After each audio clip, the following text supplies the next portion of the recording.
मैं केवल एक बात कह रहा हूँ। देखिए, हम लोगों को अदालत के फैसले पर ठीक है टीका टिप्पणी हम कर सकते हैं, लेकिन हम जजमेंटल नहीं होने चाहिए हमको। पहली बात तो ये है कि कल ही अगर आप देखेंगे इस देश में हाई कोर्ट भी है, सुप्रीम कोर्ट भी है, हाई कोर्ट भी है।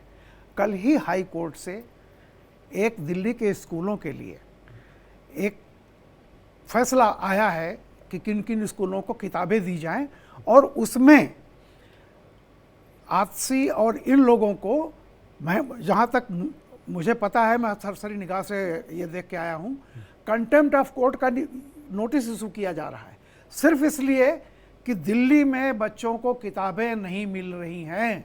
इस पर कोर्ट ने क्या क्या कहा था, खुद कहा था केजरीवाल जी को कि आप जो है जानबूझकर आप अपनी मर्जी से जेल में गए हैं, और ये बहाना नहीं चलता कि मुख्यमंत्री नहीं है इसलिए साइन नहीं हो रहा है। ये सब बातें भी हुई, मैं इस पर नहीं जाता। एक बात मैं ये कह रहा हूँ, देखिए, जो हम लोग समझते हैं ना कि नेताओं के कहने से जनता, एक बात समझ लीजिए, जनता नेताओं से ज़्यादा होशियार है, कम से कम उन मामलों में, क्योंकि वो गेहूं पैदा करती है, फौलाद पैदा करती है, वो सामाजिक अंतर्विरोधों में जीती है, सामाजिक, आर्थिक, राजनीतिक, उसे पता है ज़्यादा नेताओं की तुलना में। इसलिए मुद्दे नेता नहीं बनाते, मुद्दे जनता खुद तय करती है, और 4 तारीख को ये पता चल जाएगा। हाँ, कोशिश नेताओं की जरूर होती है जुमला छोड़ दें, लेकिन मैं फिर कहता हूँ, आप इसी ऑफिस में, अगर मैं मीर जी से कहता हूँ, एक सर्वे कर लें कि जितने भी लोग हैं, अगर 100 लोग हैं, उनसे पूछ लें कि आपने वोट देने का निर्णय कब किया था।